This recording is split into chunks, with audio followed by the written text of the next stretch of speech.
గురించి మాట్లాడుతూ ఉన్నారు.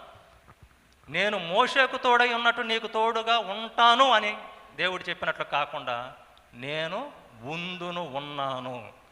ఉన్నాను అని చెప్తున్నాను. ప్రెజెంట్ కంటిన్యూస్ టెన్స్లో చెప్తూ ఉన్నారన్నమాట. ఐ యామ్ విత్ యూ, నేను ఇప్పుడు మీతో ఉన్నాను, మీరు నాతో ఉన్నారు. అంటే ఒకే సమయంలో ఒకే కాలంలో మనం ఉన్నాము అని దాని అర్థం, తోడుగా ఉన్నాము అని అర్థం.